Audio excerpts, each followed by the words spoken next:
Oh, you want to start? Welcome. Yeah, always starting on time. Welcome to team meeting, everybody.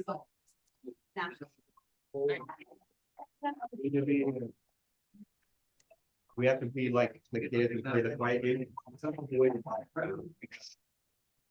There we go. There we go. How's everybody doing? Good. Some people already answered because they listened. Who's got the clicker? I do. Okay, so welcome to team meeting as normal. If you have wants and needs, we're going to get there in a minute. If you want to start writing them as we're talking through this first slide, which is our bucket fills. So who's got a bucket they want to fill?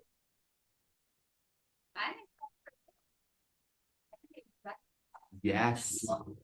Long drives, but they're back. My garage is full. Yeah, so excited. You're lucky. Mine are just leaving. I'm sorry. I know. He's so cute. He's just over 1. Mm-hmm. Oh my gosh, what a cute age. Babies, I don't know. Anyway, Xenia.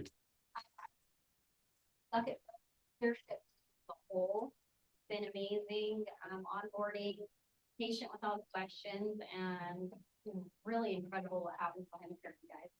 She's still in the honeymoon phase, so. But yeah. Awesome. Who else?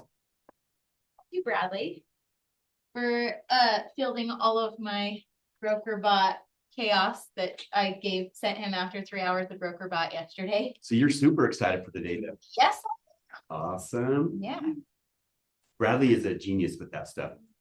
For real. Well, I don't know if he considers himself a genius, but on like the regular person level, he's a genius. So who else? Old Billy Yoder's bucket, since he's looking all shredded up there for hooking me up with a sprinkler guy. Just barely. What a guy. Was he the sprinkler guy? So he's like, "Hey, who's your sprinkler guy?" And I'm like, "That's me." But here's the guy I developed. Justin always has a guy, just in case anybody's ever wondering. You need to Have go. a guy. Justin has a guy. Yeah, that's awesome. That's awesome. I'll fill Jessica's bucket. Basket. But I have a basket and a bucket. Anyways, she always gives me pep talks when I need them. Even when she needs a pep talk, she still does. giving me She a does pep give talk. good ones. doesn't Yeah, she? she does. Yeah. And they might swear a little bit and. I don't think I've ever heard her swear, but I know we all do. No, we can demo that later. Yeah, we'll demo that later. So, who else? No one? I've got one. I was in a meeting with an agent that's not with us in Salt Lake, and they actually talked about how awesome of a broker you are. Like, I'm embarrassed to say it, but I didn't call my broker. I want to call Sean. Oh, I get that all the time. Will you call Sean, because I don't want to call my broker. I get that all the time. I actually do get conversations from our agents who say, "Hey, this isn't one of our agents." However, they asked me to ask you. That happens regularly. It's just impressive how many agents just the state know you and your reputation and just instantly think like he knows what he's doing. Pretty awesome. So, well, thank you. Anyone else? I have 2. One is I'm going to fill Angela's bucket. She hired my crew, and we had a few bumps in the road or whatever you want to call it, and we worked through it, and which occasionally that stuff happens. But I just want to fill her bucket and say thank you for hiring us. So yeah, we appreciate it. And then the other person I want to fill is Marcus's. This class today, you guys, I'm super excited. Jesse's already mentioned BrokerBot or Suki per name. I'm not going to give all the details of it, but this has been in the works for a long time. And we're so far ahead of other brokerages in the AI space, if you will, for a lot of reasons, but in the AI space particularly. And it was because of Marcus and coming up with this, I don't know if you want to call it idea or vision, like a long time ago, like, hey, AI, like everyone's talking about AI now, but he was working on this before any of us even knew what AI was or what it could do, right? So appreciate his vision on that. So that's my thought. Yeah. I had a death in my family, and a couple of people in the office knew about it, reached out, sent flowers, just really made me feel loved. Sorry. It was Yeah, we had it about it. we had it at my house, And people were like, well, who are these, like, who set these flowers in my office? And who set these flowers and sent these flowers? And, anyway, I just appreciate the office reaching out. Yeah. So, That's awesome. Thanks for sharing that. Oh. Sorry, Justin. Okay, oh, wrong way. That's fine. Okay, so Tech Bar today at 1:30. This is gonna be a lot of stuff, computer related anyway, so it's just gonna roll right into because you're teaching it still, right? Yep. Into the Tech Bar at 1:30, bring your questions. Thursday, we have Maximizing Suki, so that is going to, today is gonna be kind of like the broad overview, if you will. You'll be able to get it downloaded and do all that. So I believe it's gonna be more of a deeper dive, hands-on, like workshop, right? Yeah, Thursday will be more workshopy. And then Friday, we're going to be closed because of Juneteenth. And then don't forget, you guys, we have the breakthrough on Mondays at 8:30. And then we have the accountability huddle. And then we also have, I'm not seeing it there, but we also have our oh my gosh, I can't think of the word. Power up. Power up, that's the word. At 9 o'clock on Thursday or on Monday as well. Okay, so breakthrough 120. I know a bunch of you are already participating. It's not too late to start doing the accountability part of it. So use the QR code. Anyone got their camera up? No, okay. Some of you already have it. Okay. And we have this class, and this is on Tuesday, June 23rd, which is going to be in place of team meeting. But this is for CE class if you register in advance. They want to know who it is or who's coming. Anyone got their phones up? You can also sign up that day. Oh, we got a few people. I think we have, it's right here. I think we have the world's most QR codes in a meeting. But it's good, it works. It helps, yeah. Isn't technology awesome? Father's Day Bash, that is going to be here from 12 to 2. We're asking you guys to RSVP in advance so that we know how much food to prep for. I got an invite, but I'm assuming you meant to only send right? You're welcome to come. You're welcome to come. You just have to come. Yeah. There's a couple of us in the room. I'm not gonna name names, but you might know who this other person is. But me and this other person, we used to get Happy Mother's Day because we raised our kids as single fathers. So we used to get that regularly. So yeah, we don't discriminate. I come for all. Yeah, come for all the things. Mega Camp, who's going? No, no, you're not going? I thought you were on the fence. I'm on the fence too, but I need to. Okay, if you're on the fence, let's have a quick chat after the meeting and let's talk about how to get you off the fence. Because it's, in my opinion, it's the best function that KW does. It is the best out of all the ones they do, oh my gosh, they do too many of them, but the two big ones are Family Reunion and Mega Camp, and Mega Camp is my favorite. So, okay. It's my birthday. See, you should go celebrate. I've been trying to talk her into it. Yeah. Pasta, that's like my favorite thing, like, come with us. You got it. Thank you so much. Okay. Love that. You guys, Matt he's built a whole huge career off his open houses. When I first went to his open house class years ago, I was like, oh my gosh, I've been doing it wrong for a long time. And it's because of all the details that he does, right? Because what do they say? What's in the details? Oh, so what makes you money? Detail, not the devil. So come to this class, you guys, it'll change your mind frame, because if you like, I hear all the time, oh, my open house was a bust, but I'm like, okay, well, what did you do? And they're like, well, I woke up Saturday morning and I thought I'm gonna go do one, so I posted it on social media and I rolled in, put up two or three signs, and I didn't have anyone come through. I promise you, if you do all the steps, all the little details that he points out, even if no one came through, which is doubtful, your open house will be a success based upon how many conversations you had, how many people saw your stuff, and so on. Okay, so come to that class. Record it because I'm out of state? Is it gonna be on? Will there be a Zoom option? I'm going to say yes, but we have to confirm. Yes. Yeah, but it's gonna be in queue. Yes, it's gonna be in office. Yep. Thanks. And he doesn't look like that anymore. So this is Blaine's class. I wonder if we were to superimpose Matt's hair on Blaine with me. Okay, so this is his Battle of Buyer's Agent. This is actually a pretty fun class to come to, and you get CE for it, and it's being hosted at Roosters B Street. Who likes Rooster's Beef Street? Who's ever been there? Who hasn't been there? And guys, you it's have my- to be 21 to attend this. Oh, I Yes. So everyone here qualifies. This Rooster's Beef Street is my favorite restaurant. It's my favorite restaurant. If I ever had a last meal, it would come from there. 100%. 100%. I love Rooster's Beef Street. Yeah. I don't love the other roosters as well as I do Beef Street. You were saying, so it's Yeah. pastry, like. it's- It's okay. I'll give you the reason why. This is where Roosters, this is their brewery. This is where they brew and can all of their beer.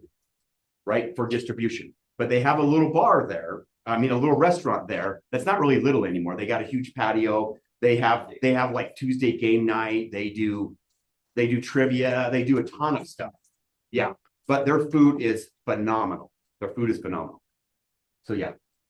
Anyway, I don't like it because it's a bar. That's not why it's my favorite. It's because of the food. I don't go there to drink. I go there to eat. So anyway, wants and needs. We already started the stuff. So if you didn't get them added, we will go through it. First one was Justin because it's super high on the board. Yeah. No one else can write that high. That's why I take the top. I'm gonna start. I've got 2 rentals available. One in South Ogden, 3-bedroom, 1 bathroom for $2,000 with utilities. Gets carpets Friday, so I would love to get it off my books. And then I've got an East Bench Ogden house, 4-bedroom, 2-bathroom with giant trees. It's really a cool property, 2,600. Those are both for rent, available immediately. And then for sale, I've got a Syracuse house. We just lowered it $20,000. They're super motivated. So we have it at 650, 6-bed, 3.5 bath, 2-story with solar that will be paid off. It does have a small yard. That's been like our biggest drawback. It is a 3-car garage. It's not a drawback if you don't like yard work. Yeah, Yeah, that's why I'm telling you up front. So if your person's like, I want a big yard, or if they're like, I don't like yard work, bring them to my house. words matter. Yeah. Right. People that love small yards will Or love this place. house. Yeah. I've got this East Bench. I'm calling it my grandma house. It's 5 bedrooms, 1 bathroom. It's ready to be remodeled. Like all the carpet's already been torn out. 339. It's pretty high on the bench, so 16th East. We're getting like 5 or 6 showings a day. We've gotten a couple lowball offers, but if you have anybody that wants to live on the East Bench, that knows if they're a little handy, it's a great deal. Still have that West Jordan house. I think we're gonna lower the price this week. You know, we're probably one of the lowest houses in West Jordan for a luxury house. Just barely over $1 million, 5-bedroom, 3-bathroom. It does have a community pool. It's a very small HOA, like 25 homes or so. Then super excited. I've got this triplex on 9th and 9th that's going to go live probably this week or next week. Victoria? Yeah, it's built 1902, I believe. What's? We're like 1.15. It's like the owner has like is the main part of the house, 2-bedroom, 2-bathroom. It's all been redone. And then it has a 1-bed, 1-bath on the side and a 3-bed, 1-bath downstairs.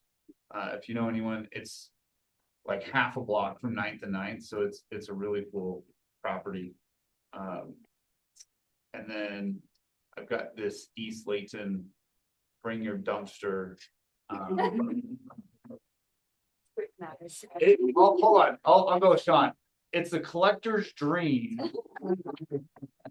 Property that will come on the market to it's just south of the mall. So if anyone is looking, it's south of the mall. What's the address? Off the Gentile. I don't know off the top of my head. That's it. Okay, who's in blue? That's nice. So the first one, I need like ASAP, something 3,500 square feet in Layton, Syracuse. They'd like a newer home. They They would love a 4-car garage. We're not finding a whole lot of them. And 1/3 of an acre. Tell them to come down to a small yard. I know. Well, they're coming already from 2 acres down. But Oh, but they need to be in like June, July, they can go up to $1 million, July 14th when their house closes, so. If you guys have anything coming up, please let me know. We have seen everything else that is on the market that, then I have my, Sunset one, I just got, we're doing a price reduction, just so we can get it sold really quick. It is completely redone from the sewer all the way in, or from the road all the way in, sewer, power. They took the power and run it underground, like everything is done on that one. The kitchen is absolutely breathtaking. 2 bedrooms and 2 baths. But we did just lower that to $370. So don't go long. And then the Washington Terrace house that used to be a quarter screen, but now it is really cute, ready to go. Most everything is moved out of that one. And that one can go quick. And then we have the West Point one with the acreage, and then that one, a newer one, 3-bedroom, 2-bath. Jonah, Yeah, so we've got this house that's up on 3900 North in North Ogden, and it's a really nice house, but I think we're struggling because we're competing with a lot of new construction up in North Ogden, so I'd really like the office's opinion. I've got the MLS up there. We just had a $50,000 price reduction, but we are just looking for ways to stand out. We did kind of like a sip and see broker open thing and got a lot of attention on the house, but really just would love some outside perspective. okay, someone want to run, if you guys MLS up there, someone wants to do a CMA for them, give them some insight. Few of us can. Okay, and then you said the Welches have one? Yeah, we have one coming up in Provo, hopefully this week. It's in a quiet little suburb down south of the University out. 4-bath, 3-bath. It's been completely updated. The people live there for over 20 years. Upgrading, so. Okay, awesome. Did I skip anyone else? Thanks for pointing that out. I just thought I was all blue. Oh, you what? We have online, okay? So we've got Wade Heyman. He has a condo in Pleasant View, 3-bed, 3-bath, 1-level living, 1,700 square feet. Listed for $415. HOA is $275. dang. Sounds like something to look at, right? And then he has got a few upcoming listings. Then you tell me if I go too fast. You good? North Ogden should be live this week. 4-bed, 3-bath, 2,500 square feet, built in 1981, split entry, cool older home. $425K. And then in Riverdale, a multi-level great neighborhood, 3-bed, 3-bath, 2,400 square feet, 2003, new carpet, new paint, new deck. Should be priced right around $500K. Available the second week of July. And then a Leighton Rambler, built 2011, 4-bed, 3-bath, 2,700 square feet, super nice house, 3-car oversized garage, plus RV parking. Should be priced around $650 and available the second week of July. And then we've got Katie Hartshorn, Jared and Katie Hartshorn. They have 2 homes. One's in Pleasant View, 855, 4,200 square feet, 6 bedrooms, 5 baths. Where was that? That one is in Pleasant View. And then a townhome in Centerville for $475, 3 beds, 3 baths. Nice backyard, very clean. HOA has a fenced in dog park. Sorry, Wade just says that North Ogden listing is $495. Oh, sorry, I got you excited. No, 425. Yeah. We're going. Oh, Wade, He's wondering why we all said it was something to look at, right? what was that? Centerville Townhome price. $475.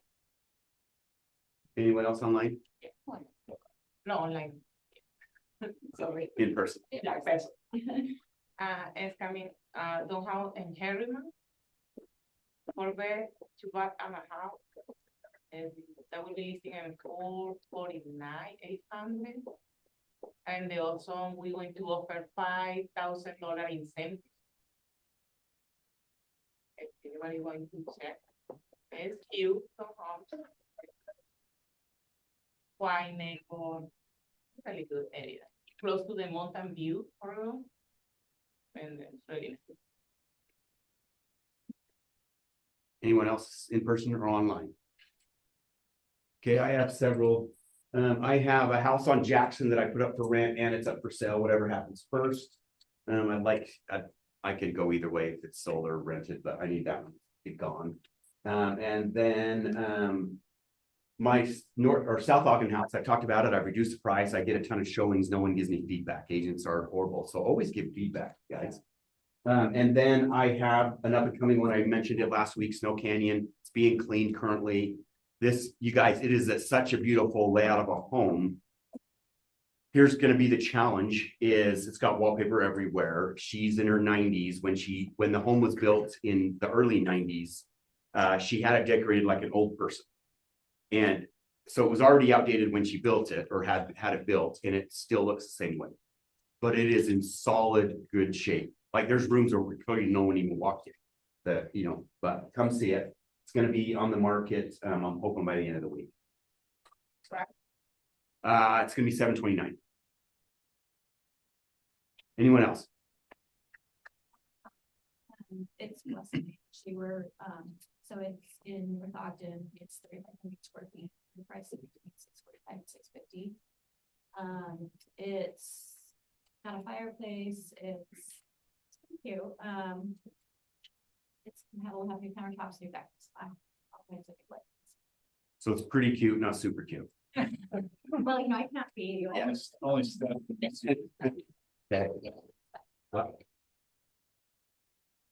Okay, anyone else? All right. So, oh, wait, I skipped. We're doing a ton of business. Yeah, that's awesome. So, how do we make our calls? We need to say it all together at the same time. Okay, we already know, we remind you guys all the time, make sure you check the list. So, okay, what do we focus on? What are our 3 buckets that we focus on as a brokerage? Lead listings. Someone, I like yours. I like yours. Someone else said it, right? We're growing our business, right? We're developing ourselves in order to continue to grow our business. And then that's when we start trying to build our wealth. When should we be building our wealth? Now. Yes, now. What's the saying about planting a tree? When's the best time to plant a tree? Yes, 20 years ago. When's the next best time? Today. That's the same thing with your wealth. Okay. Okay, so I'm going to introduce our guest speaker for today. He is the host of the Whole Enchilada. Who's a subscriber to the Whole Enchilada? Guys, you need to do it because honestly, Such great content. Angela and I went on Saturday to Limitless and we paid a lot of money. And in the beginning, I was really excited. I was like, oh my God, Marcus could be doing this. And after You probably that, will someday. I know, but They it probably was asked him and he's like, I'm busy. Yeah. as good. And I was like, oh my God, we're so lucky. We have him come here and talk. And after that, I started like going deep into Enchilada and it's super cool. So for all the new agent, if you're not, and if you follow him, definitely go for it. And it's free. Okay, so Pretty it's good. free for now. You're free No, for I now. mean, There might be some subscriptions later on. But you guys, we'll include the QR code or the link to get to his thing on the when we send it out for the weekly. How's that sound? Okay, so if you don't subscribe currently, we're gonna take a roll call on the subscriptions. Awesome. Thank you guys. Excited to be here. This is awesome. This is a lot of stuff going on. I love seeing this amount of business going on. I want to see them off the board sold though. And then refilled like the game, right? So I'm really excited to talk to you today about AI. Who's kind of sick of hearing about AI? Oh, I'm not. Oh, It's good. my favorite topic. Oh, good. So you should have been front row. This is close. Pretty close. Pretty close. Close enough that you can swear at me from here. Yeah. Don't tempt me. I'm sure I have. So here, I want to kind of lay the foundation of our conversation today. I want to talk about what AI is, what AI isn't for a minute. And then we're going to introduce an AI tool that we've built for you as an office. And I'm really excited for you guys to get a feel for what that looks like. But I want to start by and I didn't leave me much room here. So this is my board I get to work with right here.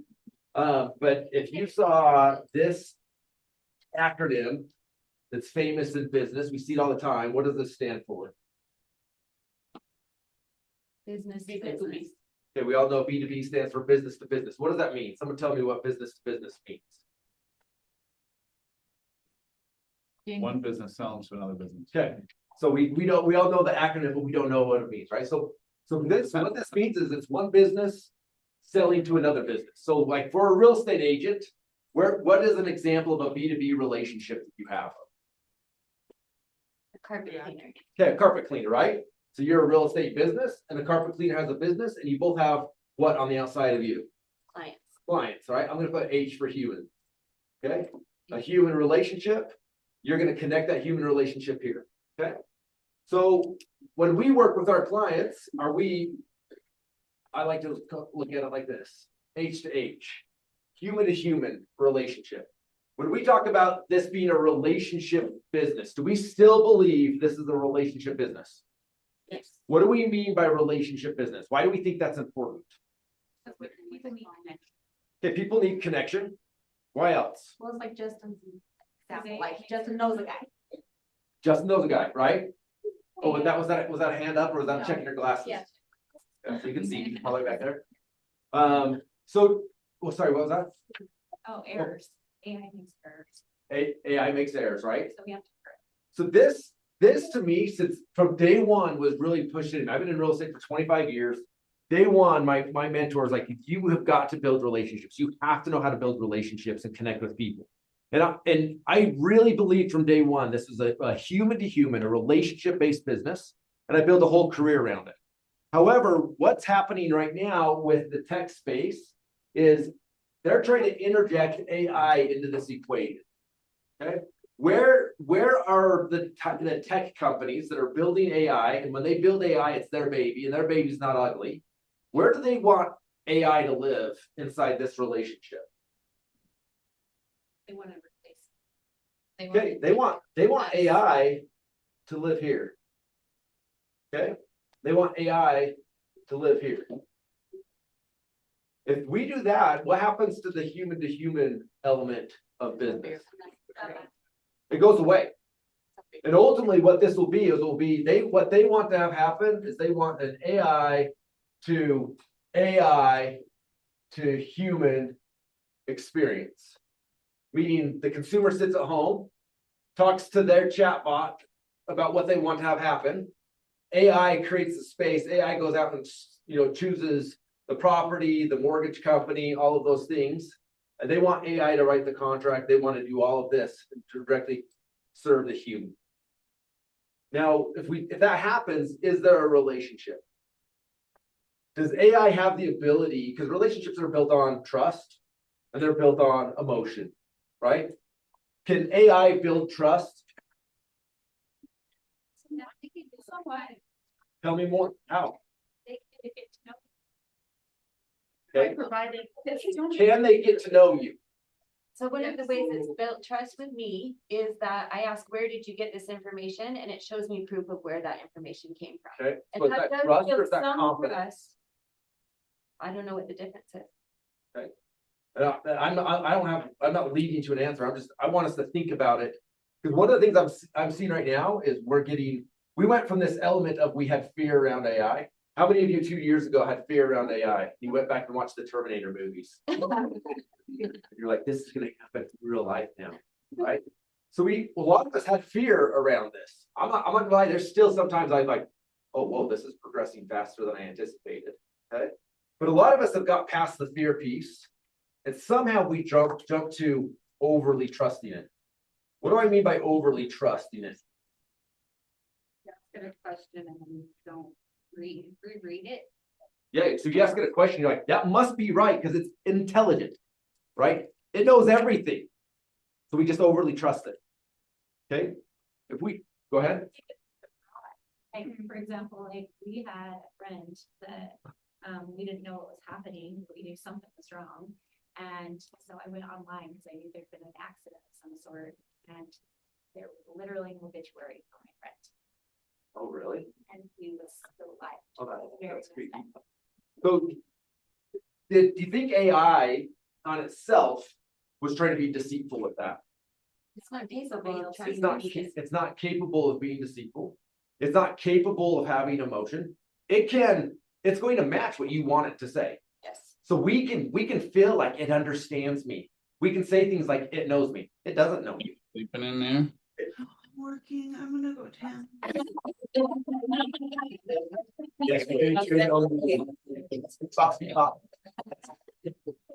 The point I'm making here is we're now living in this world where it's very, very good at doing what it is. The purpose of most AI platforms is to keep you in there as long as they can, because they make money the more you spend time in that LLM and don't go to a different one. Okay, now I know I'm kind of laying the foundation of like sounding like I'm anti-AI. I'm so pro AI. But what we have to change is how we think about AI and what purpose we want it to play in our world. Because if you don't choose what role AI plays in your life and in your business, somebody else will choose it for you. And one of the really important things about this, the reason I started with business to business first, is where AI started was business owners, particularly big corporations, started paying a lot of money to have AI play space in their world for them to be better to the consumer. The consumer didn't have access to AI for a long time, so businesses had an advantage. Then we, as real estate agents, started to get in. So the next level down is like independent contractors like us started having access to it. And then we sounded really smart to our consumers because they didn't have access to it. And now the human, the regular human, the everyday person is in AI every single day. So think about your database. What percentage of your database do you think has been in some element of AI in the last 48 hours? 70%. 75+%. Okay.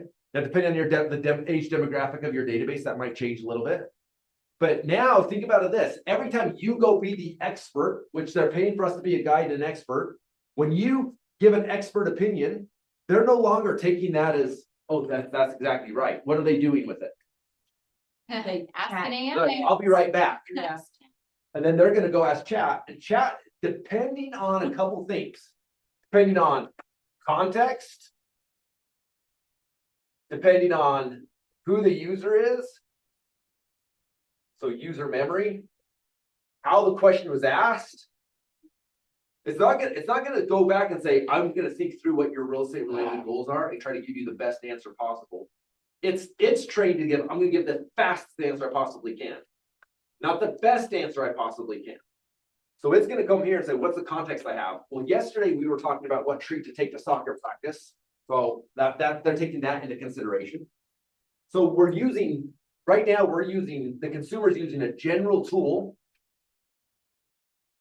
to get professional advice. On the other side of that, we as agents, guess what we're doing? We're using a general tool to give professional advice. But we can't lose sight that we're still the professional. We still have to be the one in the filter. We need to use this as a tool, but we've got to filter it to serve our clients better. Okay. So I'm not saying don't use AI. In fact, it will be a huge detriment to your business if you don't figure out how to use it in your space. But together, collectively, what we want to do is give it better context. If we can give it context from a professional standpoint, we can build a professional assistant for you. So when you ask it a question, your confidence, I won't say trust, because I think trust is a human element. Your confidence in that tool will go up. If you know the sandbox in which you're asking it. Okay. So like if I went to any broker in the state and asked them a question, I would hope I would get a right answer. But if I go to Sean and ask him a broker question, I don't have to really question the answer I'm getting because I know Sean's history. I know he knows what he's talking about, right? That's even though another broker has the same license, I'm not going to get the same answer. No, there's not the experience, the context. I have to question it a little bit more. So this is a little bit of the process that I want to go through today as we talk through what AI is and what AI isn't. So here's how I want us to think about AI from this. I always laugh at my little drawings at the end, like, does this make sense to anybody? But it does to me, so that's all that matters. So what is AI? So from my perspective, well, the way I look at AI is a think amplifier. Like every day we're all thinking. We have a lot of things to think about and we have a lot of things to do. The challenge is with a world with so much information and how fast things are going, we need the ability to think at a higher level.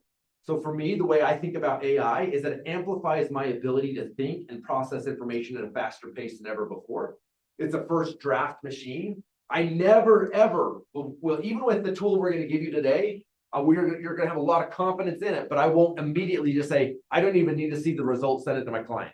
It still has to be you. You still have to be on the other end of it. So first draft machine, the context engine, and the better context and sandbox you create around it, the more confidence you'll have and the quicker you'll get an answer that sounds like you. So when it says it knows you, it doesn't personally know you, it knows about you. It can understand how you think. It can process information in a way that it thinks that you would. And then it's a leverage multiplier. We're going to talk a little bit about leverage here shortly.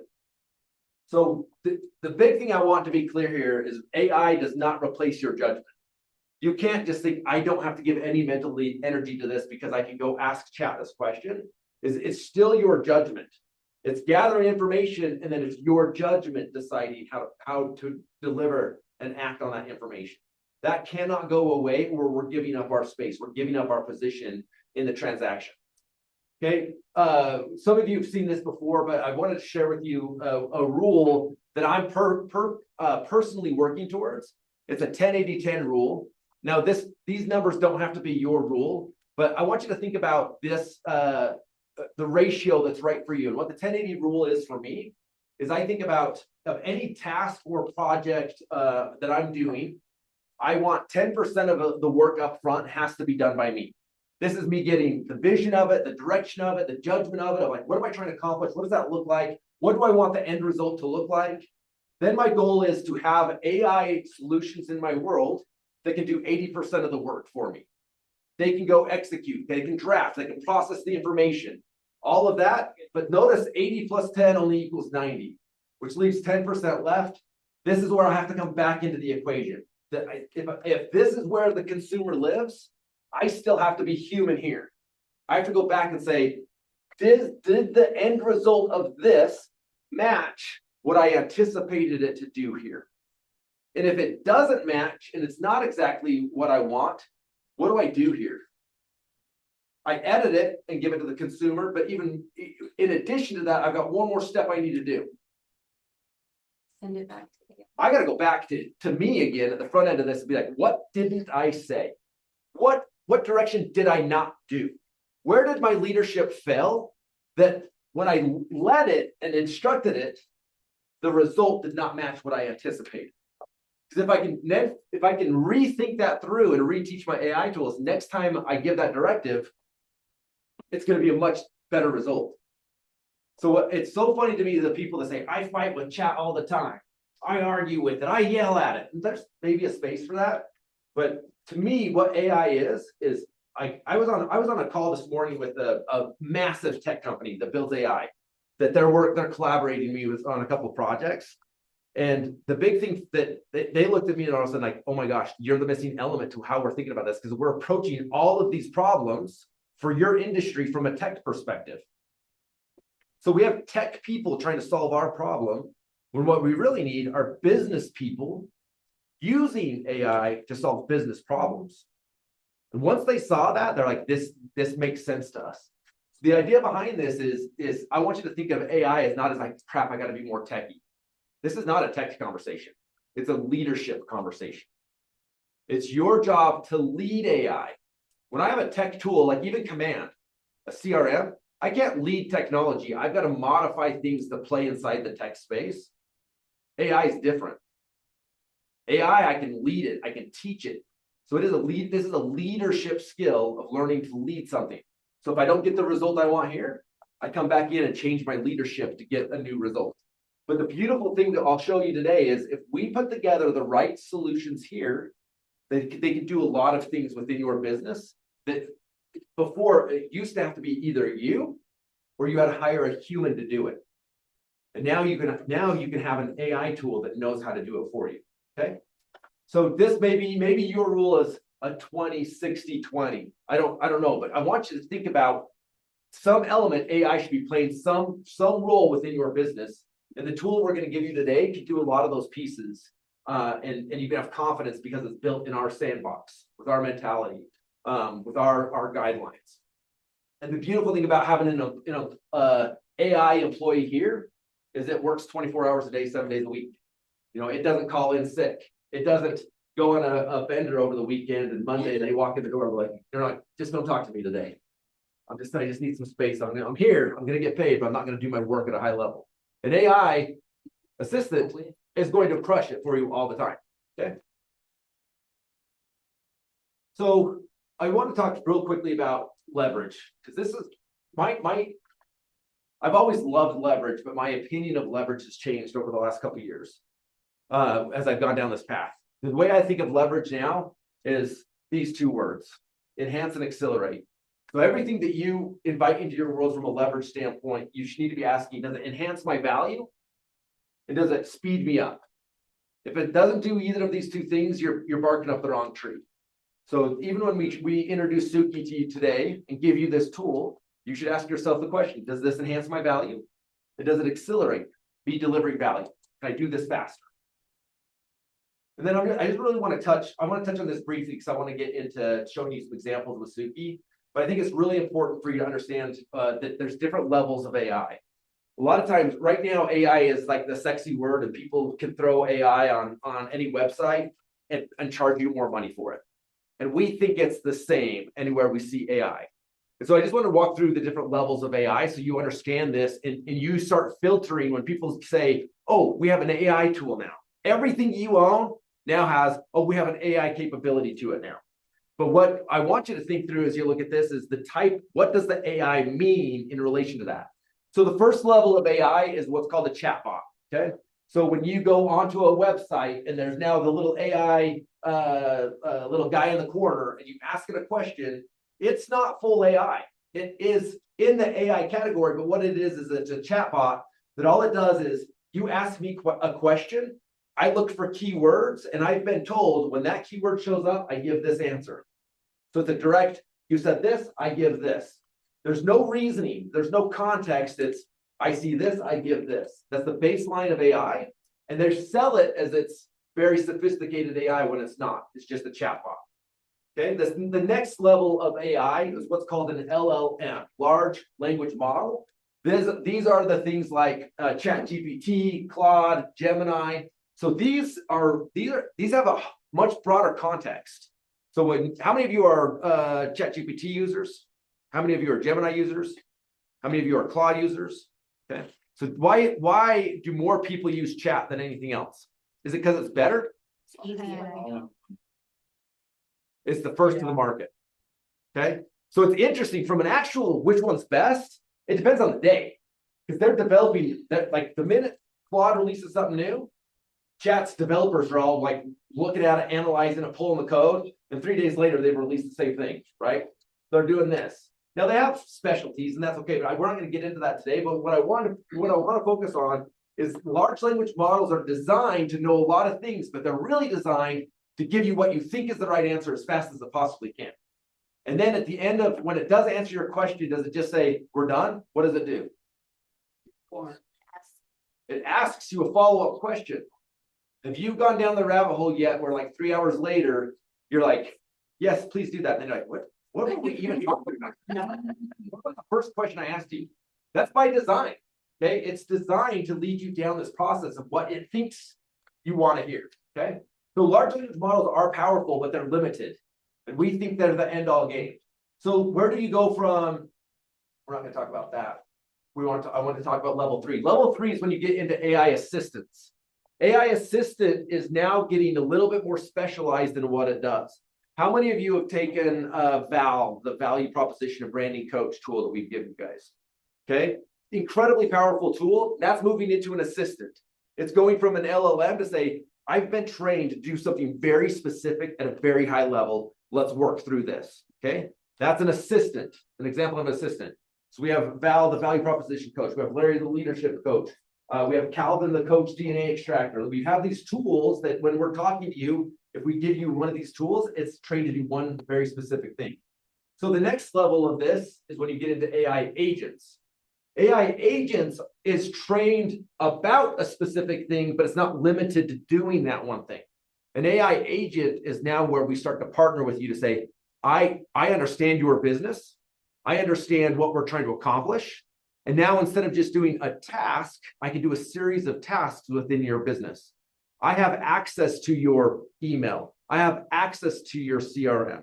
So instead of me saying, hey, what, like if I went to a general LLM and said, I just had a conversation with a new client, will you write me a couple sentences about this client so I can go put it in my CRM? I used to have to go copy that and then go into my CRM and paste it. With an agent, I can just say, hey, will you go, I just had this conversation. Will you draft a short description of our conversation to go add it to the CRM and send them a follow-up email? And it would go do both those tasks at the same time and move on. So this is the world we're moving to, is an agent that can start to do things inside your world. And that's what we're going to introduce you to today, is an AI agent that we've built in partnership for you guys. Just for Keller Williams. Just for our agents. Yep, internally. Thank you for pointing that out. So yeah, I talked about this real briefly. I want to jump into this. So we're going to introduce you to Suki today. Suki is that AI agent that will do specific things within your business that we want to show you today. Bradley, are you going to operate from there? Or are you going to come up, operate from up here? Come up here. Whatever you want. Come up here. Come up here. As Bradley comes up and shows us a couple things with Suki. And by the way, so we chose the name Suki because of success, knowledge, what was the I? Interface. Innovation. Something like that. But Suki, what's that? Just we needed a vowel for success. SU, success. But here's a couple things I want you to think about with Suki as you see what it can do today. Is I do not want you to feel overwhelmed at all with what it can do. Because a lot of us are frustrated with AI because we've asked it to do some things, but it doesn't quite do what we wanted to do. So we get frustrated with it, so we don't want to do it. What I want you to do, and Zenny's a perfect example of this. She's a brand new member of our team. How many of you would ask her to do something? She's new to the business. If she doesn't get it, or new to the role, if she doesn't get it right, are you going to get frustrated with it or be like, I'm never talking to her again? I'm done. No, because she's a human. We go look her in the eye and we see that she's trying to do her best in the role. I want you to think of Suki the same way. We've done our best to teach Suki everything we think it needs to know to help your business at a high level. But who Suki has not met yet, she's not met you. And as you start to work with her, she's going to learn more about how you show up. She's going to learn more about the questions you're asking. And then in partnership, we're going to make her better.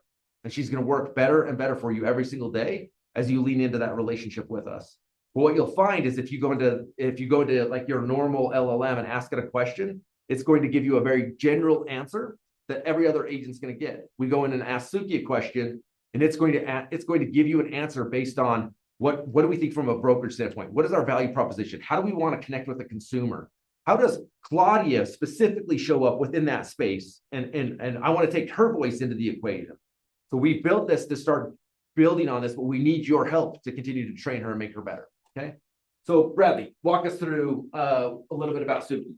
Okay, so Suki looks like your normal chatbot. So like ChatGPT, like Gemini, you've got this area you can talk to her, whether it's typing in text, you can speak to her, add attachments.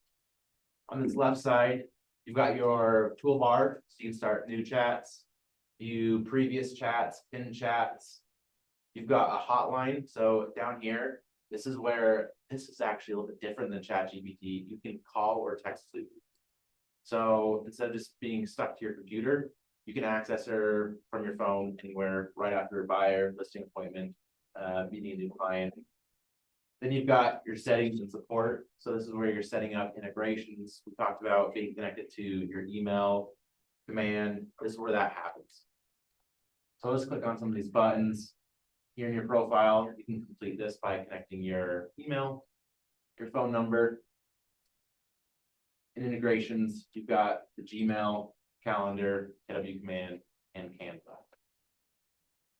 So as you think about this piece of it, think about if you hired an assistant, what some of the things you would do on day one. You would give them email. You would give them, like, show them your calendar, right? I want you to start thinking about this is now an assistant that's coming into your world that now will have access to email. Will have access, you'll be able to call, like if you think about leaving a listing appointment, you would call an assistant, say, hey, I just got out of a listing appointment that did this. This is how we've structured this. You start acting like it's an assistant within your world and you have access to do so because of these integrations. And this setup's one of the most important parts, because without it, it can't go and complete these tasks or workflows for you where it sends emails, schedule calendars, events. It just becomes another chatbot. However, it's still built on the knowledge base of KW Success. Say, you get a question? Where do we find Suki? You will all get an email invite at the end of the class if you sign up for access to her. Then you can just get to her at brokerbot.ai. And the reason that you log in, by the way, this is the cost that we're incurring as a market center. I don't want you to feel at the end of this that you're gonna get like and for X amount of money, you get this. You too can own part of it. This is, and if you bring 3 friends though, no, this is an investment we're making as an office because we believe this is the future of real estate. But we only get access if we come to a different class. So at the end of this, there'll be a sign up. And it's just to come to the Suki sign up or Suki setup class. Where I'll walk you guys through how to connect, go through troubleshooting, and then we'll workshop some prompts and some workflows, which we'll talk about later, just so you guys can start using it to its full capability. I put an offer and said, give me all the details of this offer. In 30 seconds, it was all wrote out. I could send that out to my client. We're gonna show you that example today. And the reason why we're not just blasting it out to all of our office, by the way, is we are paying for this as an office. So what we don't want is just to blast it out to everyone and we're paying for subscriptions for someone that doesn't see the vision and want an assistant. We're essentially hired an assistant for your business. So that's why we would like some commitment of lean into this with us. If you believe you need this in your business, lean into it and learn the skill with us. And we're happy to make that investment for you. So the first thing I'm gonna cover is these little tiles down here below the chat box. And this is where Suki is a little bit cooler than your normal ChatGPT, is we've programmed her with what are called workflows that are designed to go and complete specific tasks for you. So instead of every time coming in and saying, I need to generate a Twilight image for my listing and having to remember that prompt, these are just built-in prompts to help you get tasks done a little bit quicker. And we're gonna go through and build some more as an office. If you guys wanna suggest things where you're like, hey, I'm doing this every single day. If it was a workflow, that would be super helpful. You can just send that to me and I'll go through and build that out. But we're gonna go through this first one. This is just the Suki setup. Using a workflow is as easy as clicking on that button. And it's gonna start you off with a prompt sent into the workflow. This one's designed to help you get all of your integrations connected. So what it's gonna do is just look at, do I have my email connected? Do I have my phone number connected? And then it's gonna tell me, oh, great, you verified everything, you're 100% set up. If not, it's gonna tell you, here's how we walk through that, so we can get you set up for an email integration or to connect your calendar. Does that make sense? And then right here, I can continue just to talk to Suki like a normal AI chatbot. Where if maybe, I wanted to connect a new Canva, I could say, how would I connect a new Canva account?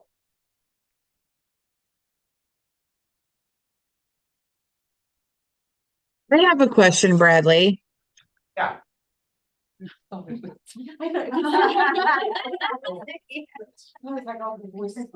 ahead, Melanie. Yeah, so if this is going to be connected to our our command account, and this is probably a dumb question, but I'm going to ask it anyways. Is there a way we're like securing the information? Like is the security system within command going to still work even though this is a chat bot? Like, how are we securing that like this wouldn't get like hijacked and take our clients' information in command. To be clear, this is much more secure than using a normal LLM.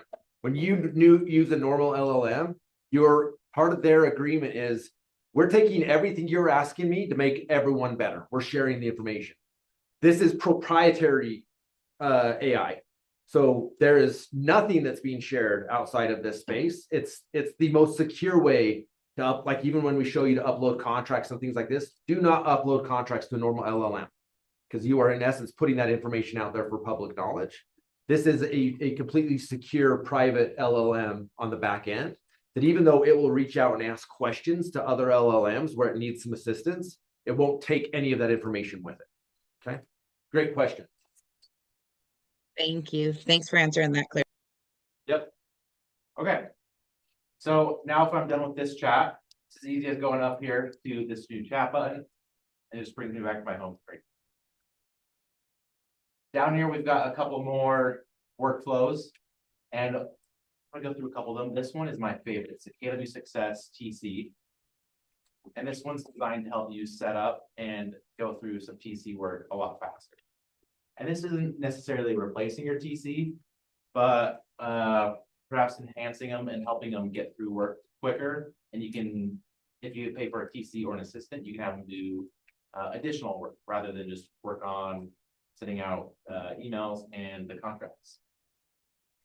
So what this looks like is, hey, Bradley, go ahead and get started, upload your RepC, and we'll move from there. So I'm just going to upload my RepC right in here.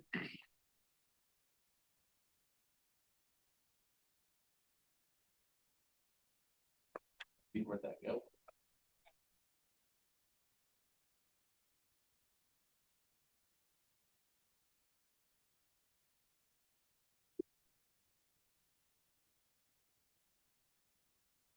Where I dropped my RepC. Okay. Good news is I've uploaded over here.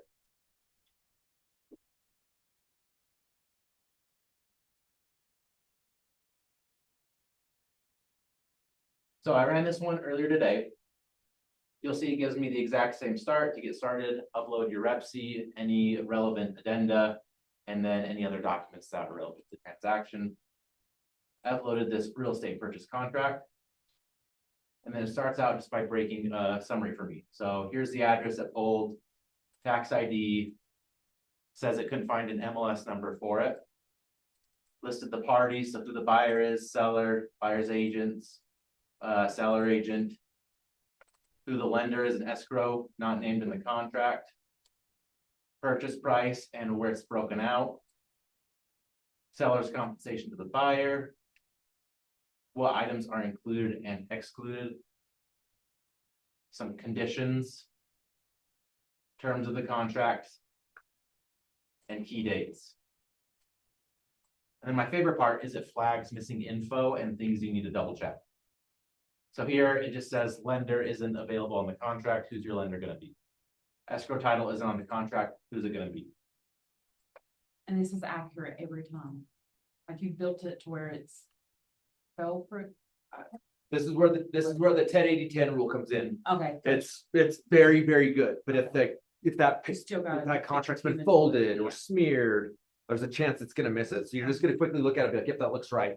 So but it's very, very accurate. Like these are things that AI does very well is I'm analyzing information and I've already been, I'm not just given a random document like you drop it into normal LLM, it's like, what is this?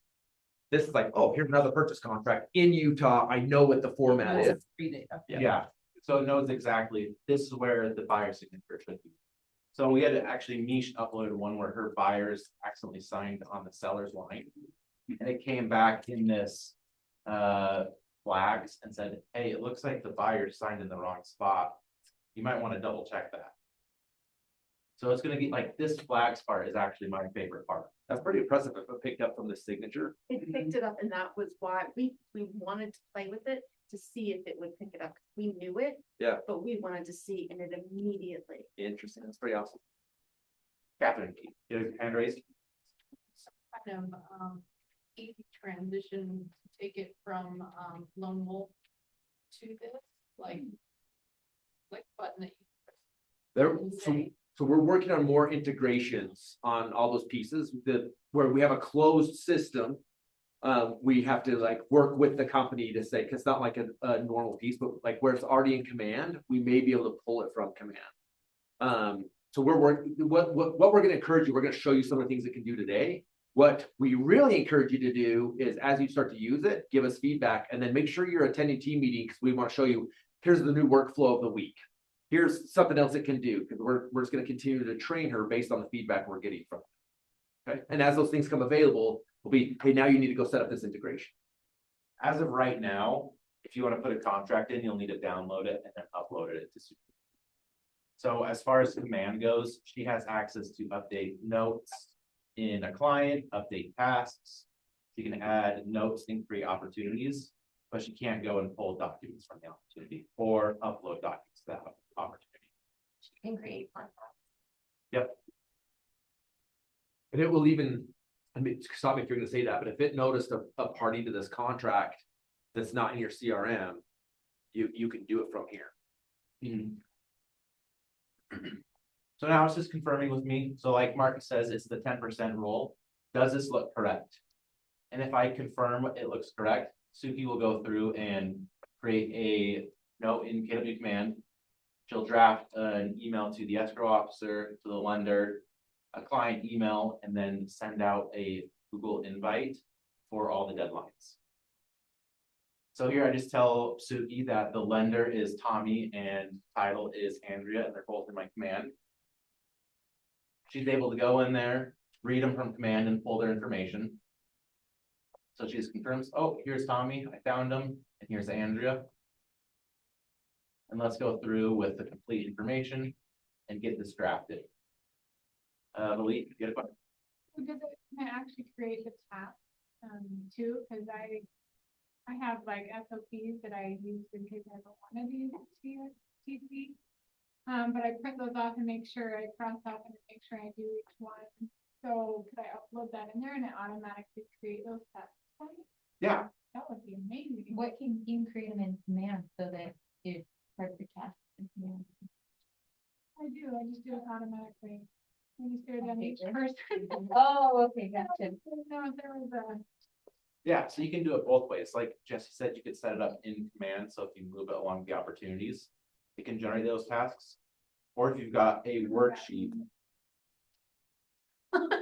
that's the hardest part, is managing the opportunity like every day. Well, so I just set it up so that when it creates a task, then it also creates a calendar event to tell me to go and do the task, to force me to get into command. I already have those bad habits, so just, I'm like, it's kind of handy in that regard to like, even it'll create the task, but also I have it set to create a calendar event to make sure that I go in there and do the task. And we could, if you didn't want to do that piece of it in command, now you could get to this point and have Suki go create all those calendar events for the things you like to do for your clients.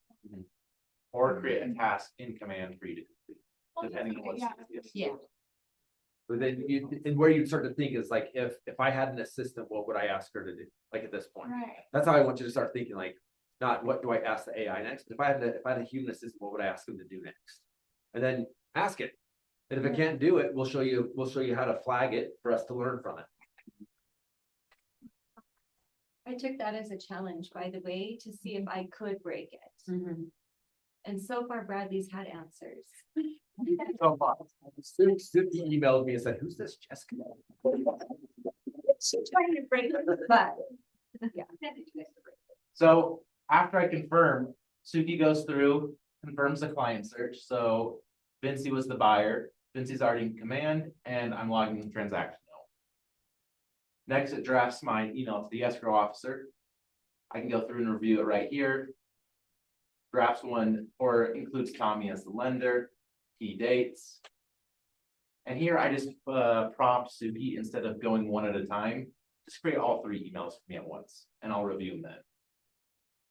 So here Suki goes through, drafts all 3 emails. Yeah. Goes on, creates all the calendar Yes, accelerate. events. So now all the calendar events are in my email, and they've been sent to the client, escrow officer, and the lender, so they have them as well.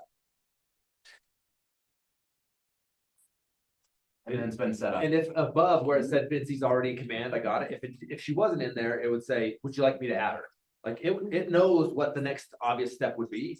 It just needs you to confirm. Do you want me to do this? Okay, I'll do it. Marcus.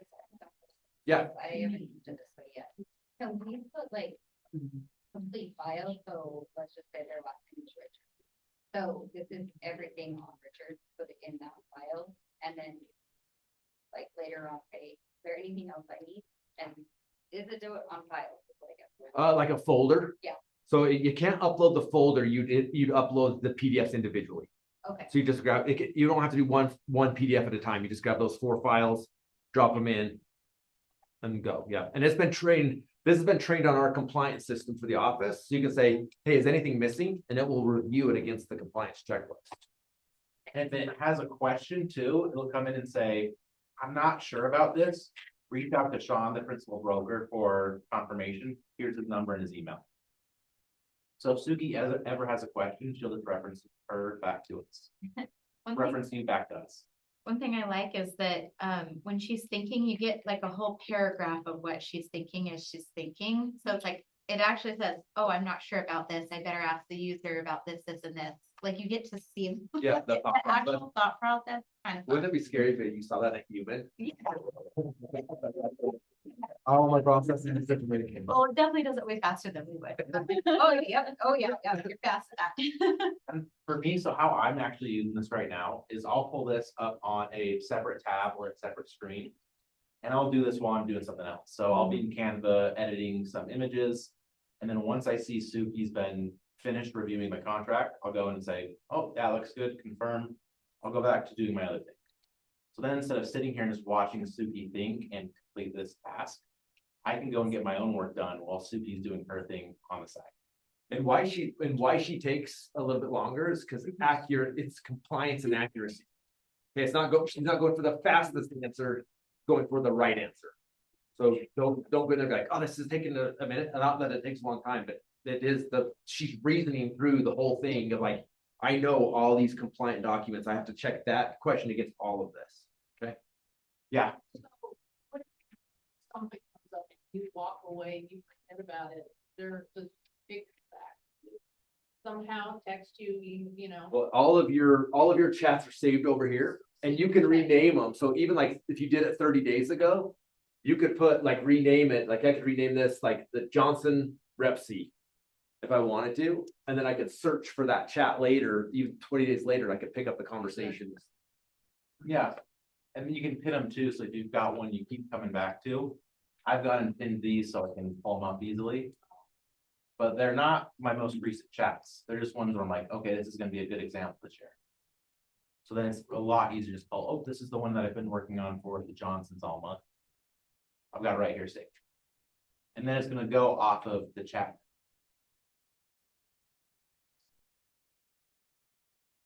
Okay, any questions about that? Pretty cool, right?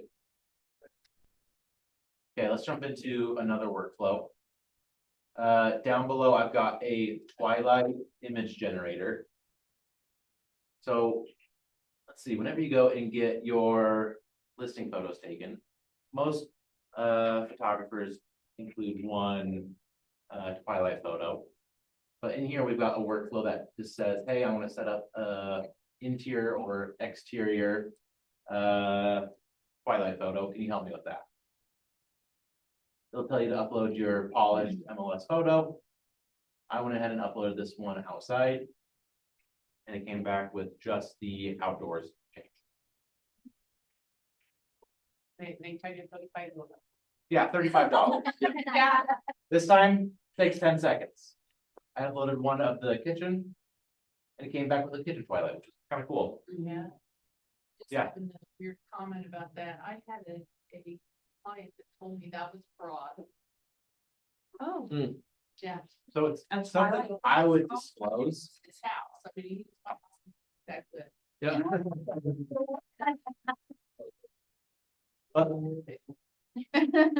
So the way this workflow is actually built though is in the instructions, it specifically says, don't change anything about the how the house is built, or colors of the cabinets, don't make them look better. Just go and make it look like it's Twilight outside. Then there's another workflow, like you can ask it to do it now, but we'll build it into a workflow of digital staging. So you'll build like, you know, when they have the room, it's like kind of awkward, but I want them to envision how it could be done. You could have it just virtually stage the whole room. We can't do that. You can do it. There's just, we don't have a button for it, but you just upload a file and say digitally stage this, and it will go do it. So we're building workflows to eliminate the thought process and prompts. But just so you know, just like an assistant, if we don't have a workflow built for you yet, just go ask her. She's very smart. Like she'll be like, okay, I don't have a workflow, but there's enough information here. I'm gonna go give it a try. Okay. So the other thing Suki's built on is our full office knowledge base. So our calendar, all of our previous trainings. Lone Wolf is a big thing. We're moving to Lone Wolf. So Suki actually is trained on Lone Wolf and is able to give you resources on how to get set up. So I just started with hey, how do I get connected to Lone Wolf? Suki provides me with where do I go, just log into command, where to navigate and where to get started to link the account. Also gives me the warning that I won't be able to change my email after I create a Lone Wolf account. And then it gives me a video tutorial guide for connecting to Lone Wolf, how to send a transaction. And then gives you additional people to reach out for if you have questions. Can I add an example to it? Like what? So I had a contract in Lone Wolf, and for some reason the emails weren't matching up. And I went into Suki and I'm like, this is a problem I'm having in Lone Wolf. How do I fix it? And I had spent probably 45 minutes like switching this, switching that, trying to figure it out myself. And I was like, I don't want to call Bradley, but I'll just try Suki. Gave the information, and within 10 minutes we had it fixed. Suki and I had that solved. That's awesome. Very good. Awesome. Me and Suki we're tight. You have I can have all kinds of what she can do. I love to give that example because I love the workflows because they start a process, but what I want you to be clear with is it's not the process in its entirety. Like if you start the process and you have a question, you just ask her a question, she'll pick up right in the middle of the task with you. Like, all right, did that work? Okay, move to the next step. And then it's a live, intelligent tool that's working with you in the moment. Yeah. And it helps problem solve. Like you get stuck in your own mind sometimes, right? Yep. And it's not that I couldn't figure it out. It's that how much time do I want to spend on this? And am I going to spend my whole 8 hours today? Yep. Or am I just going to reach out for help and get it done? I think a good thing is I'm not gonna be available on weekends. As much as you guys wanna talk to me. I'm not gonna answer. But Suki will. That's something where she's always available, whether it's your phone or online. Ask her for the team meetings schedule for the rest of June. She pulls up when they're at, the location, Zoom links, details, I asked her to give a recap of the June 2nd team meeting. Here she pulls, okay, it's without the overwhelm. Here's your YouTube recording, the slides, and where you can find it in the training archive on the calendar. Cool. Yeah. When you call the hotline, does it automatically do a chat transcript or to go back on? Yeah, so this is the importance of setting up your profile and integrations first, is when you connect your phone number, after you call it, you're gonna have that chat in there. So you can go and visit it and chat with it online as well.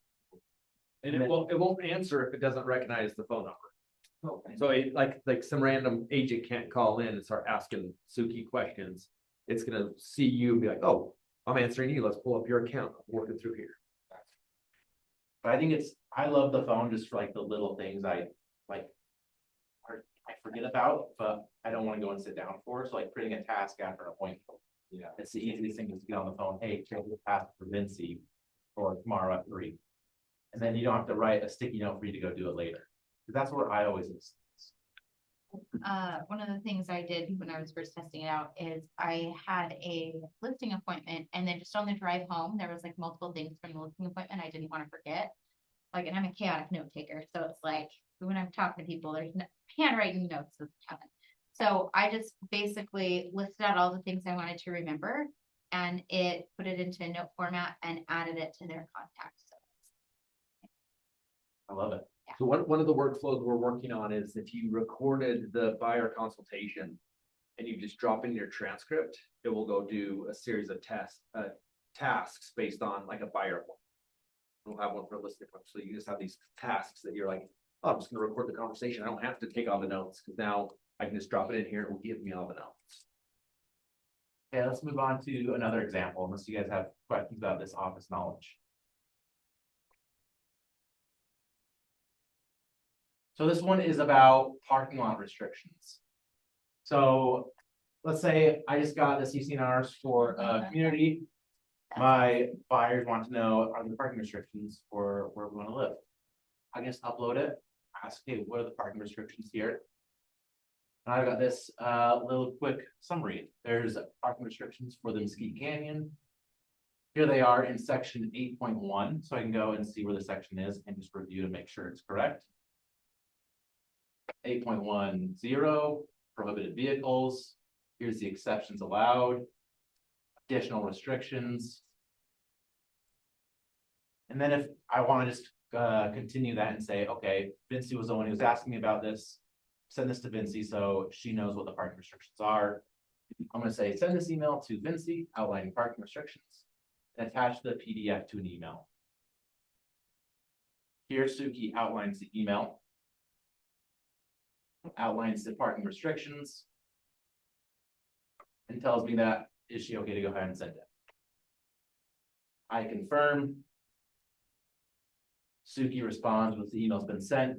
There's always giving me a link to the email that it sends to, just to verify. And then lets me know if there's anything that went wrong. So here, Suki is not able to take this attachment of the PDF and upload it into our email.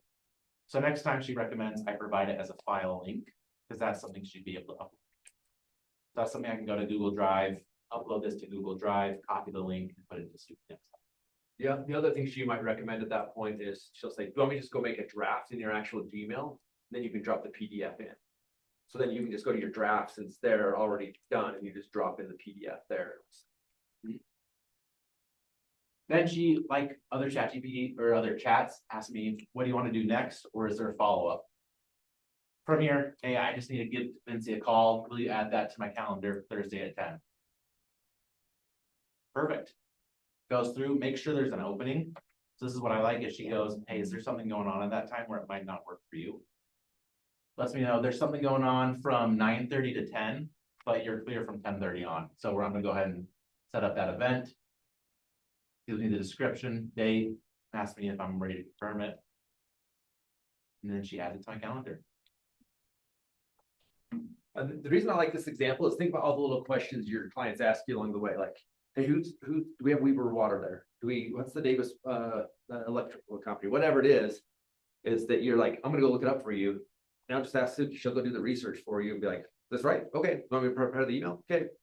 Like, and your clients will be like, how did she do that so fast? Right?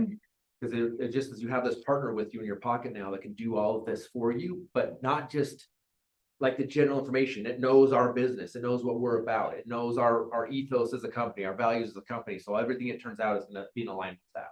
Yeah, I had a buyer under contract and I submitted another addendum as part of being closing costs for repairs. And in it, section 1.2 or something, it talks about these concessions are in addition to any other concessions agreed upon. And when I sent it over to the listing agent, he gave me a call and was telling me he didn't read the contract. It's like, hey, these are wiping out your old concessions. Like, are you sure you want to go down from 8,000 to 1,000? And, you know, I'm still pretty new, but I was like, oh, I'm pretty sure it's an addition, but let me check. So I uploaded it to Suki and she goes, hey, this is where the section of the contract says this is going to be in addition to the closing costs you already negotiated on. So it's just an easy way to confirm knowledge you already know, ask questions about contracts versus having to, I don't know, call me or Marcus on a Sunday night. In that order. Okay, this is our last example, but we talked about how Suki is learning along with us. So in here, you can ask things like, hey, who's the DFI and what's their number? And in here, Xenia just joined us a few weeks ago. We had an updated Suki's knowledge on Xenia's phone number. So she just comes back with the DFI Xenia, but I wasn't able to find her phone number. Here's the office phone number. If you know it, or if you wanted to respond a certain way, you could say, hey, this is Xenia's phone number. And then I use this key phrase, make this a training moment for the office. And Suki will go through and say, oh my gosh, thank you so much. I'm gonna save this to remember for later.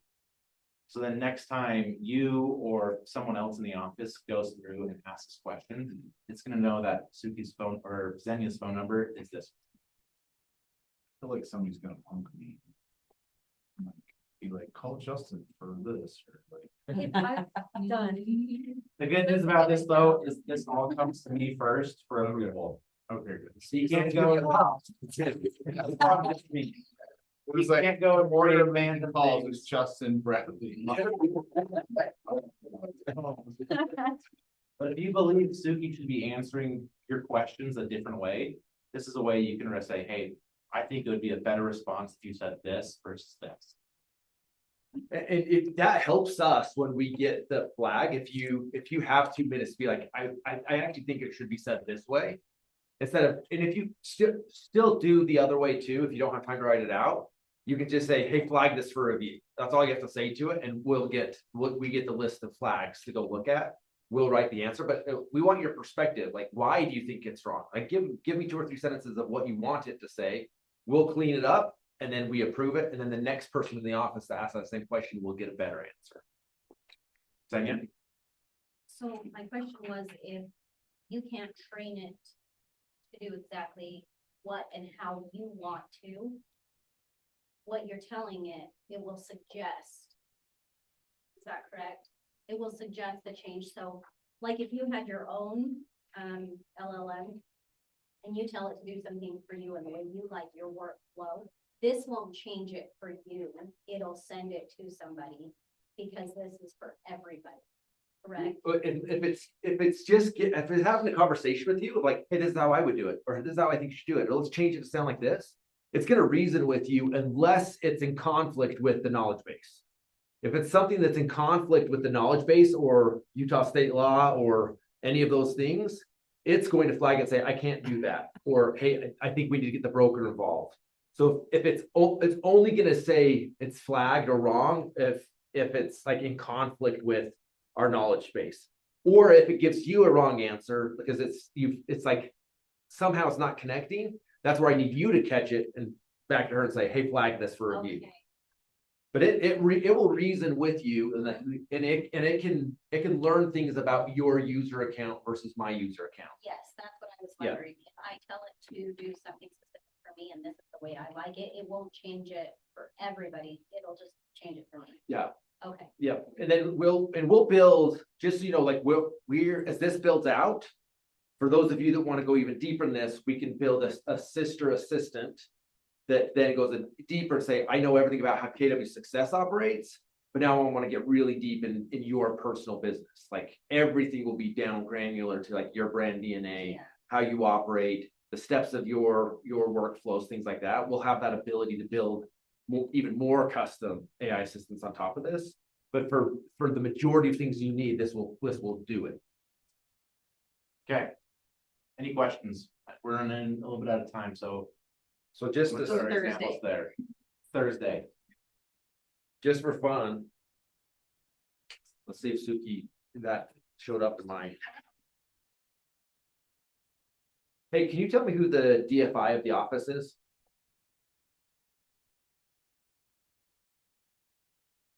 The director of merchant.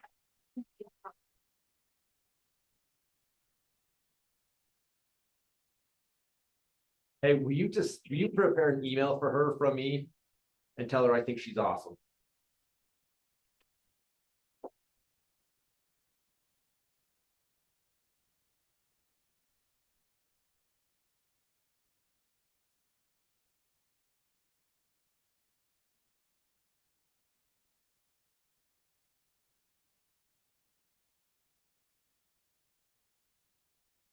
Yeah, send it.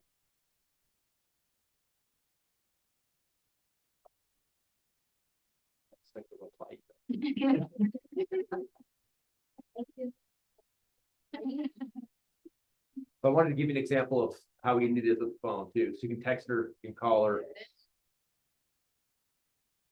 You're awesome. Awesome.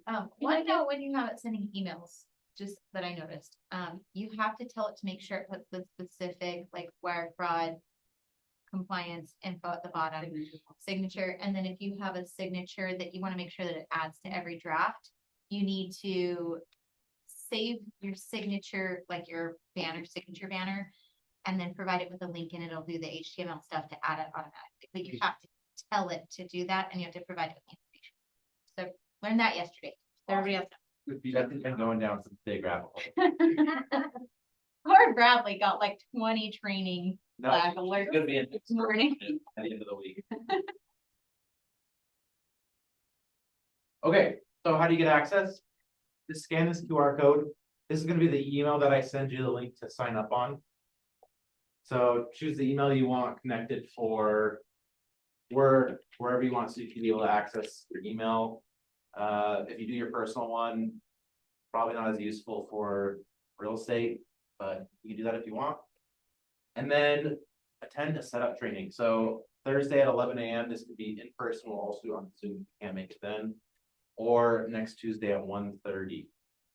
I also recommend you guys go through the setup Suki workflow. So that way in these trainings, we can actually do some more fun stuff versus just connecting integrations. Does this feel intimidating to anybody? Okay, well, what I want you to know is there's no question that you can't ask us. Like, I really believe if we're going to keep this as a relationship-based business and keep it human to human, AI has to play a part of this because your clients are using AI. Their expectation is that you're using AI as well. You can't use AI in a way that puts it in between you and your client though.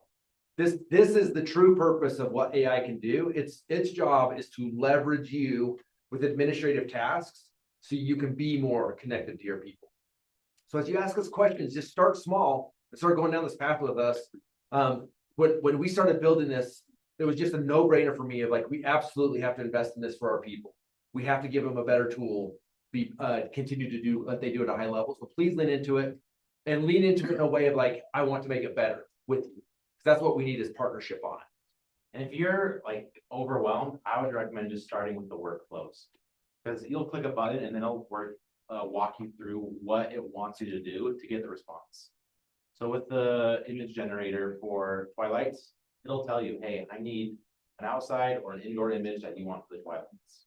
With the KW Success TC, it tells you, hey, I need your rep sheet and any uploaded documents that are Fabian. When you sign up for the QR code, it shows 6:18 at 11 p.m. So. Yeah. It's a night class. It's a night class.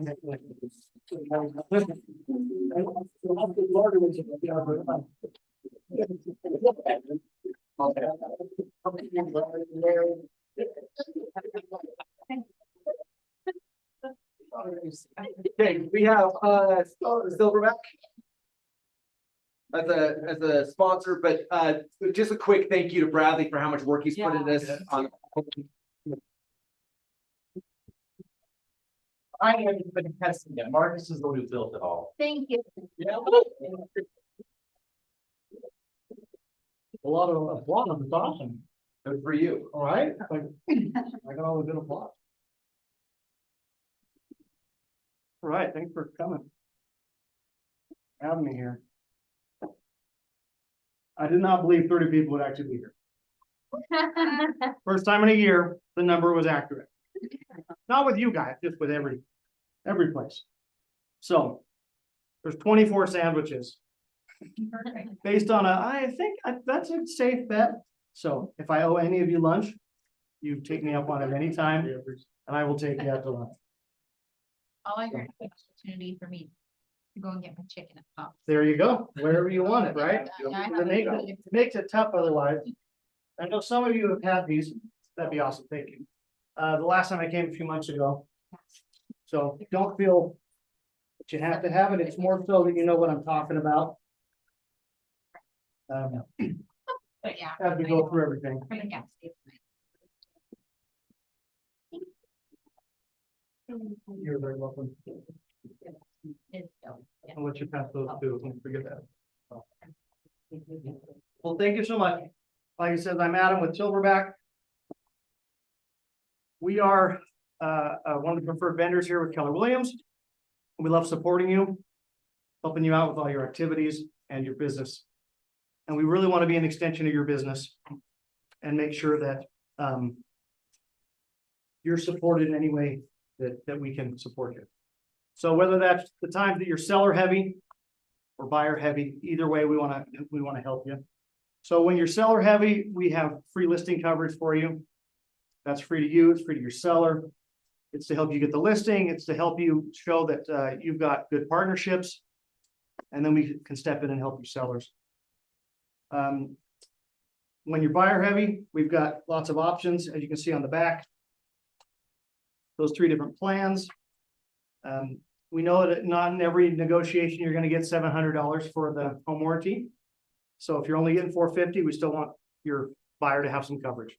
So it's helpful still that we've got those different tiers. Now, we're always gonna encourage the $700, the King Kong plan, because it has the most coverage. We've just recently increased the plumbing coverage to $2,000, which is a big win for the homeowner because that means there's no out of pocket for water heater replacement. And so I know that's a big deal for a lot of homeowners. It happens a lot. It's one of the most common claims.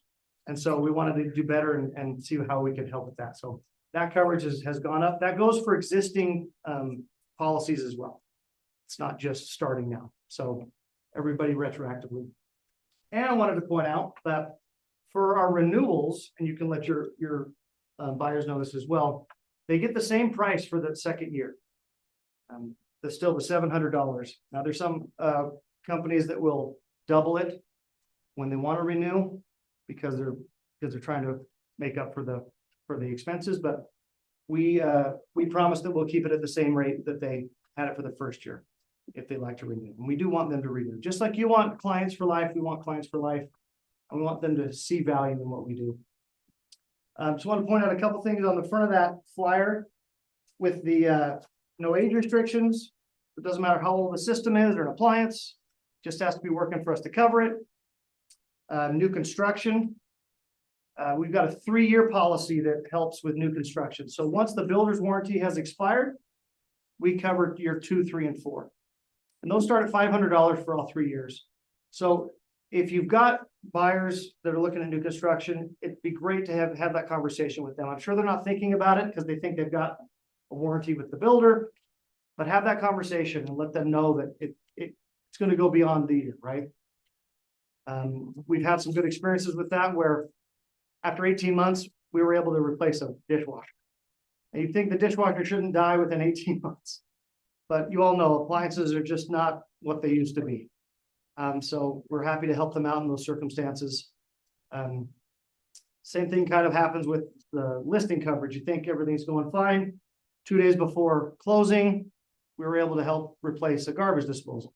So all these unforeseen things, that's why we're here. It's so that you have peace of mind because your client has peace of mind. And we're here to help that. And so you can go on. And Stephanie, did you have a question? I was just gonna say, we literally just held a deal together that was Oh, yeah. together because of their listing coverage and because the warranty or the life inspection of the water heater, they were okay with after getting okay through HVAC. Yeah. Yeah. So 2 days after we closed. yeah. And it was a tough part because you had a rent back. Yeah. Right. So there's this like little wiggle room of who's the owner, and it's like, well, either way, we helped out. Yes.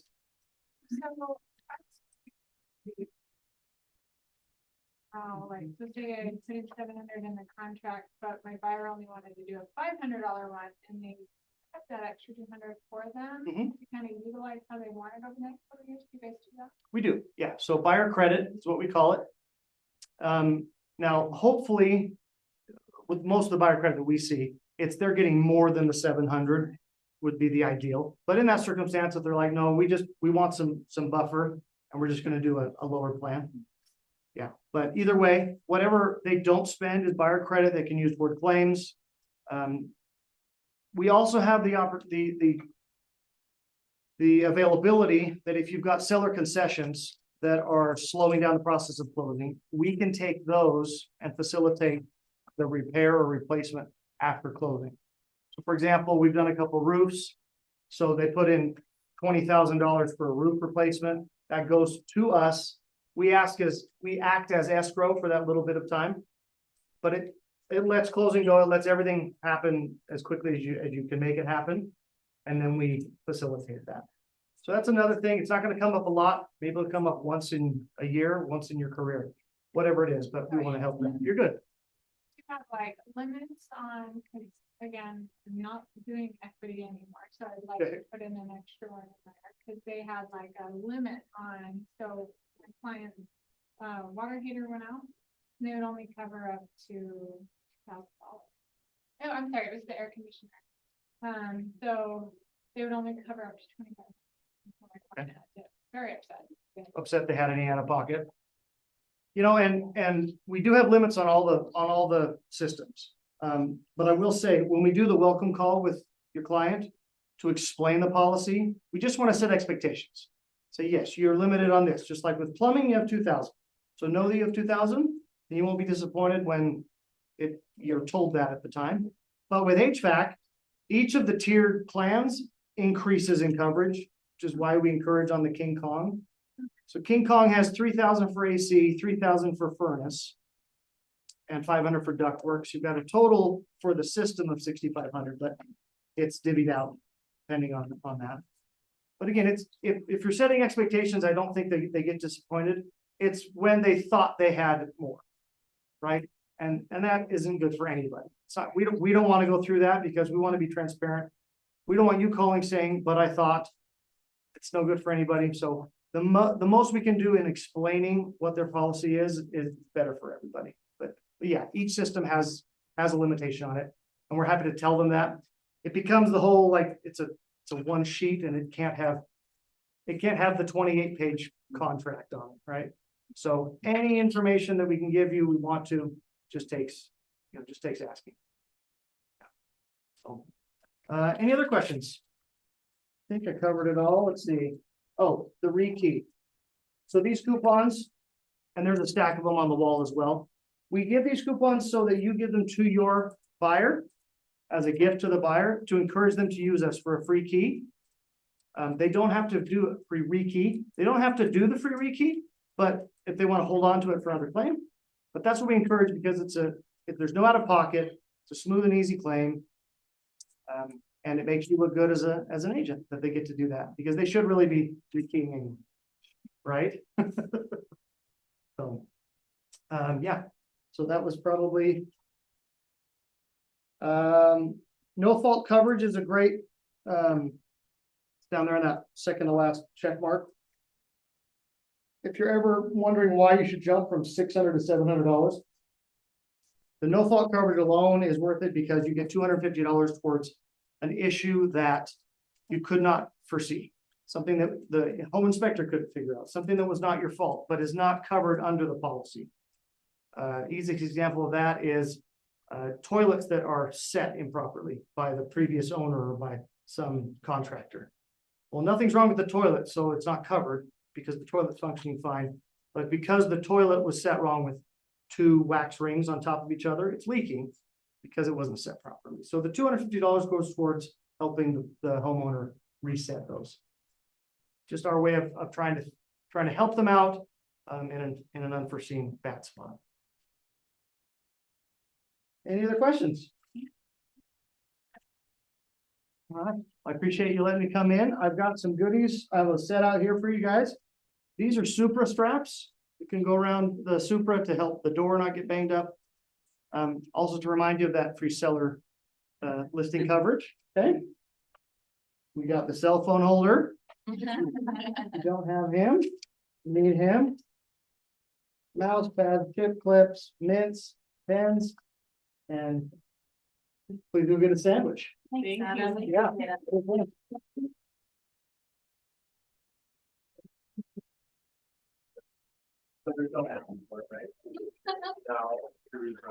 Do the browser or call.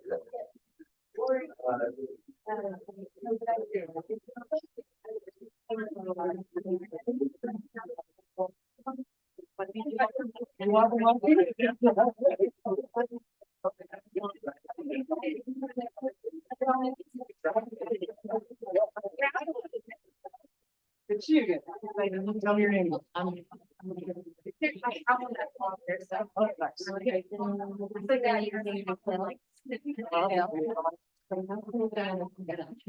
So I'm actually gonna. Yeah, well. Everybody else that the company now thing. So. 6 months.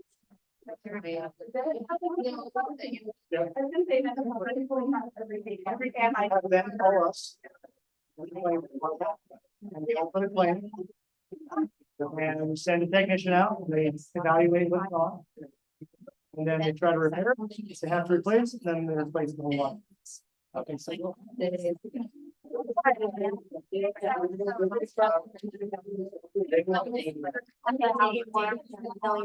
Oh, okay.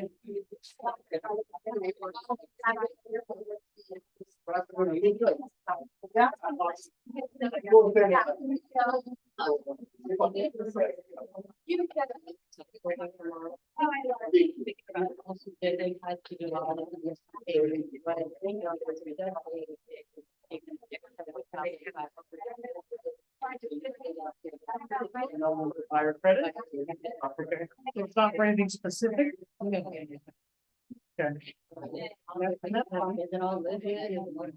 Yeah, if they just want that much fire credit, you know, that's totally fine. You know, and, If they don't bring anything next year.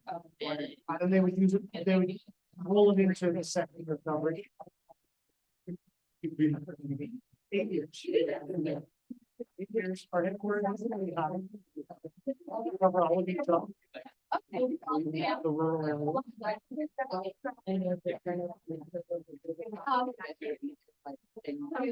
Yeah, I mean, we love same day service. But we typically look at the days, get out there, evaluate, figure out what you have to do. 75.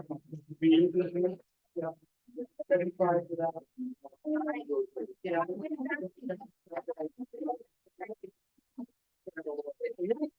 I'll put marks all over it. This is Michelle's first. You have to take care of her no matter what.